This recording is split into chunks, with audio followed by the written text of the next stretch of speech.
नमस्कार दोस्तों, स्वागत है आपका अपने YouTube channel study with selector में। हमारा डेली का सेशन होता है करंट अफेयर का, उसमें हम आ गए हैं अगले सेशन पे। आज जो हमारा सेशन होगा वो होगा 19 नवंबर का सेशन। चलिए शुरू करते हैं आज का सेशन। पहले हम रिवाइज करेंगे हमारा लास्ट सेशन जो था। पहला क्वेश्चन कह रहा है हाल ही में विश्व निमोनिया दिवस कब मनाया गया? 12 नवंबर को। उत्तर प्रदेश की पहली डबल डेकर इलेक्ट्रिक बस की शुरुआत लखनऊ में की गई है। एलेक्स डीडीएर फिल्सेम जो है अभी हाल ही में हैती के नए प्रधानमंत्री बन गए हैं। हैदराबाद एयरपोर्ट को डिजिटल नवाचारों के लिए वैश्विक पुरस्कार अभी हाल ही में प्रदान किया गया है। उत्तर प्रदेश की पहली तंबाकू मुक्त ग्राम पंचायत नंगली किठौर बनी है। ये कहाँ पे है? मेरठ जिले में है नंगली किठौर, जो अभी हाल ही में यूपी की पहली तंबाकू मुक्त ग्राम पंचायत बन गई है। नेक्स्ट कह रहा है हाल ही में पीएम नरेंद्र मोदी ने कहाँ पहले बोडोलैंड महोत्सव का उद्घाटन किया है? न्यू दिल्ली में। विदेश मंत्री एस जयशंकर के द्वारा पुणे स्थित सिम्बियोसिस इंटरनेशनल यूनिवर्सिटी के पहले विदेशी परिसर का उद्घाटन यूएई में किया गया है। वीवो ने अभी अपने वाई सीरीज स्मार्टफोन के लिए सुहाना खान को अपना ब्रांड एम्बेसडर बनाया है। NSW 2024 ओपन स्क्वैश टूर्नामेंट का खिताब महिला एकल का अनाहत सिंह ने जीत लिया है। हाल ही में वरिष्ठ नागरिकों के लिए पहला भुगतान समाधान जेनवाइज ने एक्सिस बैंक के सहयोग से लॉन्च किया है। अब शुरू करते हैं आज का सेशन। देखते हैं पहला क्वेश्चन क्या कह रहा है। कह रहा है हाल ही में विश्व दयालुता दिवस कब मनाया गया है? ऑप्शन हमारा सी करेक्ट हो जाएगा। हर साल 13 नवंबर को विश्व दयालुता दिवस मनाया जाता है, तो करेक्ट आंसर ऑप्शन सी हो जाएगा, 13 नवंबर। बात करें तो हर साल 13 नवंबर को विश्व दयालुता दिवस मनाया जाता है। विश्व दयालुता दिवस की शुरुआत 1998 में हुई थी और इसे गैर लाभकारी संगठन विश्व दयालुता आंदोलन द्वारा आयोजित किया गया था पहली बार 1998 में, और 13 नवंबर को हर साल मनाया जाता है। अब देख लेते हैं हमारे कुछ इंपॉर्टेंट दिवस हैं जो नवंबर के, उनको रिवाइज कर लेते हैं। विश्व शाकाहारी दिवस 1 नवंबर को मनाया जाता है। ऑल सोल्स डे 2 नवंबर को। विश्व सुनामी दिवस जागरूकता दिवस मनाया जाता है 5 नवंबर को। राष्ट्रीय कैंसर जागरूकता दिवस 7 नवंबर को। विश्व रेडियोग्राफी दिवस मनाया जाता है 8 नवंबर को। राष्ट्रीय विधिक सेवा दिवस 9 नवंबर को और विश्व टीकाकरण दिवस मनाया जाता है 10 नवंबर को। राष्ट्रीय शिक्षा दिवस 11 नवंबर को और विश्व निमोनिया दिवस 12 नवंबर को मनाया जाता है। बढ़ते हैं हमारे अगले क्वेश्चन की तरफ। कह रहा है हाल ही में किसके द्वारा पर्यावरण अनुकूल बायोडिग्रेडेबल फोम बनाया गया है? ऑप्शन बी करेक्ट हो जाएगा। IISc बेंगलुरु के द्वारा अभी हाल ही में पर्यावरण अनुकूल बायोडिग्रेडेबल फोम बनाया गया है, तो करेक्ट आंसर ऑप्शन बी हो जाएगा।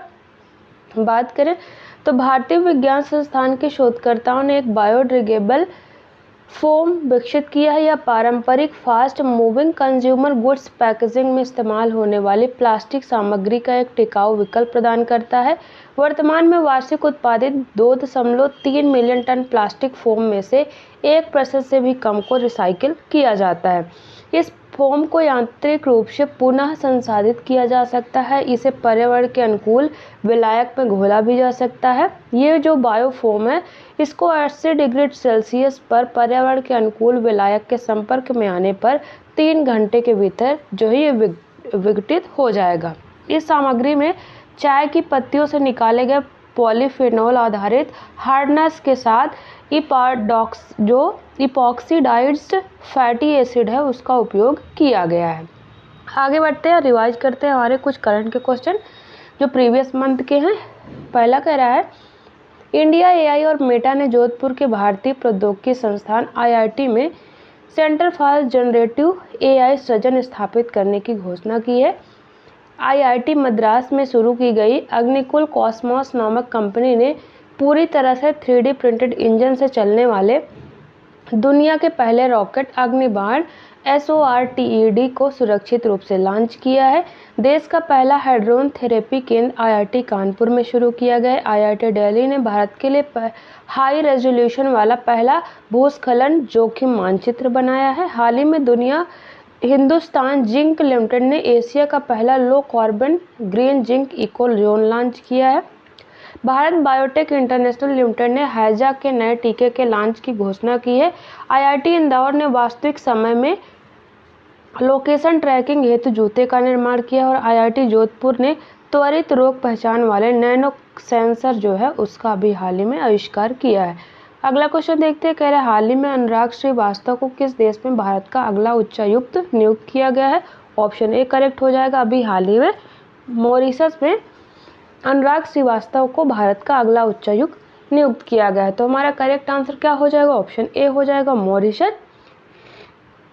बात करें तो अनुराग श्रीवास्तव जो IFS अधिकारी हैं 1999 बैच के, उनको वर्तमान में मंत्रालय में संयुक्त सचिव हैं, उनको मॉरिशस गणराज्य में भारत के अगले उच्चायुक्त के रूप में नियुक्त किया गया है।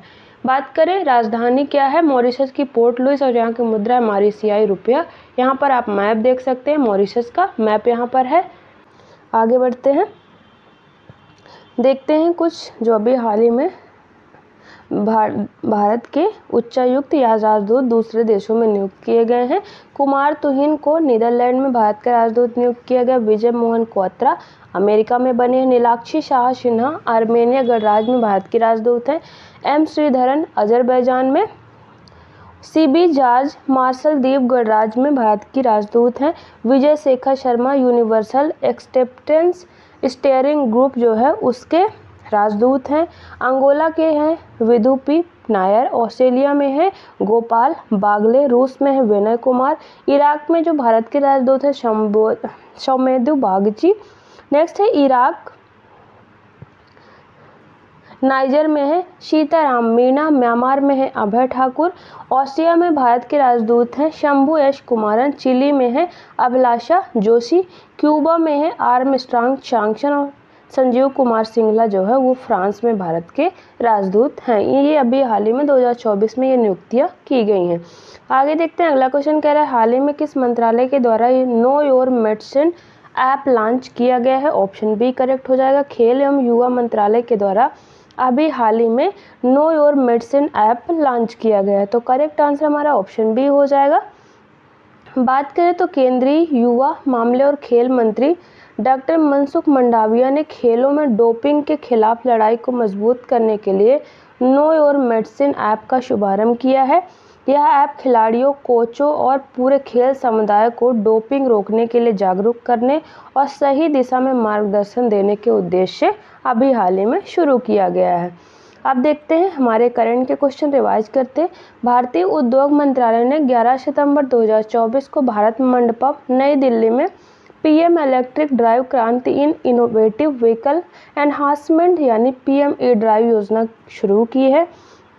केंद्रीय बंदरगाह जहाजरानी और जलमार्ग मंत्री श्री सर्बानंद सोनोवाल ने 1 अक्टूबर 2024 को मुंबई बंदरगाह से क्रूज भारत मिशन की शुरुआत की है। विश्व पर्यटन दिवस के अवसर पर पर्यटन मंत्रालय ने पर्यटन मित्र और पर्यटन दीदी नामक पहल की शुरुआत की है। केंद्रीय वित्त मंत्री निर्मला सीतारमण के द्वारा NPS वात्सल्य योजना का आधिकारिक शुभारंभ किया गया है। भारत सरकार के नीति आयोग ने हाल ही में संपूर्णता अभियान एक विकास कार्यक्रम शुरू किया। यह मझगांव ब्लॉक कुलगाम में आयोजित किया गया था। भारतीय राष्ट्रीय राजमार्ग प्राधिकरण द्वारा एक वाहन एक फास्टैग पहल की शुरुआत की गई है। केंद्रीय मंत्री गिरिराज सिंह ने भारत की पहली फैशन पूर्वानुमान पहल विजियो एनेक्सिटी पहल का अभी हाल ही में शुभारंभ किया है। आगे देखते हैं, अगला क्वेश्चन कह रहा है हाल ही में भारतीय तटरक्षक बल ने रीप्रेक्स 2024 अभ्यास का आयोजन कहां पर किया है। ऑप्शन बी करेक्ट हो जाएगा। ओडिशा में अभी हाल ही में भारतीय तटरक्षक बल के द्वारा रीप्रेक्स जो 2024 अभ्यास है उसका आयोजन किया गया है। तो करेक्ट आंसर हमारा ऑप्शन बी हो जाएगा। भारतीय तटरक्षक बल ने 12 से 14 नवंबर 2024 तक ओडिशा के पारादीप में क्षेत्रीय स्तर पर प्रदूषण प्रतिक्रिया अभ्यास जिसका नाम है रीप्रेक्स 2024 का आयोजन किया है। इस अभ्यास का उद्देश्य प्रमुख हितधारकों के बीच तेल रिसाव और समुद्री प्रदूषण प्रतिक्रिया समन्वय को बेहतर बनाना था। आगे देखते हैं कुछ अभी हाल ही में जो हुए हैं अभ्यास भारत के विदेश जो देश हैं अन्य देशों के साथ। नसीम अल बहर भारत और ओमान के बीच में गोवा में आयोजित किया गया है। अभ्यास अल नजा भारत और ओमान के बीच में ओमान में हुआ है। अभ्यास मैत्री भारत और थाईलैंड के बीच में थाईलैंड में। नोमैडिक एलिफेंट भारत मंगोलिया के बीच में उमरोई मेघालय में हुआ है। धर्म गार्जियन भारत और जापान के बीच में राजस्थान में। अभ्यास समुद्र लक्ष्मण हुआ है भारत और मलेशिया के बीच में विशाखापत्तनम में। अभ्यास गरुड़ शक्ति भारत और इंडोनेशिया के बीच में, इंडोनेशिया में अभ्यास वज्र प्रहार भारत अमेरिका के बीच में होता है, ये अमेरिका में आयोजित किया गया है। अगला क्वेश्चन कह रहा है हाल ही में बाली यात्रा उत्सव किस राज्य में मनाया गया है? ऑप्शन हमारा बी करेक्ट हो जाएगा। अभी हाल ही में जो बाली यात्रा महोत्सव है वो उड़ीसा में मनाया जा रहा है, तो करेक्ट आंसर हमारा ऑप्शन बी हो जाएगा, उड़ीसा। बात करें तो उड़ीसा के मुख्यमंत्री श्री मोहन चरण मांझी ने 15 नवंबर 2024 को सप्ताह भर चलने वाले उत्सव का उद्घाटन किया है। यह उत्सव 22 नवंबर 2024 तक ओडिशा के कटक में जारी रहेगा। बाली यात्रा महोत्सव की बात करें तो ओडिशा के समृद्ध समुद्री इतिहास का ये जश्न मनाता है। आगे देखते हैं कुछ स्टेट से संबंधित जो उत्सव हैं प्रमुख, उनको रिवाइज कर लेते हैं। आंध्र प्रदेश में उगादी ब्रह्मोत्सवम जो महोत्सव ये इम्पॉर्टेंट है। अरुणाचल प्रदेश का रेह महोत्सव हो गया, ड्री पोंगटू लोसर मुरुंग। असम का अंबुबाची मेला हो गया, देहिंग पटकाई। गोवा का लादेन मांडो। हिमाचल प्रदेश में राख दुमनी या गोची महोत्सव। झारखंड का करम उत्सव। कर्नाटका में भी उगादी मनाया जाता है और यहाँ पर आप देख सकते हैं आंध्र प्रदेश में भी उगादी मनाया जाता है। केरल का है ओणम विशु। मध्य प्रदेश का लोकरंग महोत्सव। मेघालय का हो गया वांगला या नोक्रेंग। मिजोरम का हो गया चपचारकुट महोत्सव। नागालैंड का हॉर्नबिल महोत्सव। उड़ीसा का हो गया नुकाहाई महोत्सव। रथ यात्रा भी वहाँ की इम्पॉर्टेंट है। सिक्किम में लोसार या सागा दावा। तमिलनाडु का पोंगल। थाईपुसम ये इम्पॉर्टेंट है। तेलंगाना का बाथुकुम्मा और त्रिपुरा का खर्ची पूजा। ये कुछ हमने त्यौहार देखे महोत्सव जो मनाए जाते हैं। अगला क्वेश्चन कह रहा है हाल ही में पीएम नरेंद्र मोदी को किस देश के दूसरे सर्वोच्च नागरिक सम्मान grand commander of the order of the niger से सम्मानित किया गया है? ऑप्शन सी करेक्ट हो जाएगा। नाइजीरिया का दूसरा सर्वोच्च जो नागरिक सम्मान है जिसका नाम है grand commander of the order of niger, उससे अभी हाल ही में पीएम नरेंद्र मोदी को सम्मानित किया गया। तो करेक्ट आंसर ऑप्शन सी हो गया हमारा। पीएम नरेंद्र मोदी को नाइजीरिया के दूसरे सबसे बड़े राष्ट्रीय पुरस्कार grand commander of the niger से सम्मानित किया गया। यह पहली बार है जब किसी भारतीय प्रधानमंत्री को नाइजीरिया ने यह सम्मान प्रदान किया है। नाइजीरिया का मैप आप देख सकते हैं। नाइजीरिया की बात करें तो राजधानी यहाँ की अबूजा है। यहाँ की मुद्रा है नाइजीरियन नायरा। नाइजीरियन नायरा यहाँ की मुद्रा है। यहाँ के राष्ट्रपति क्या है, नाम क्या है, बोला अहमद टिनुबू जो है यहाँ के राष्ट्रपति हैं।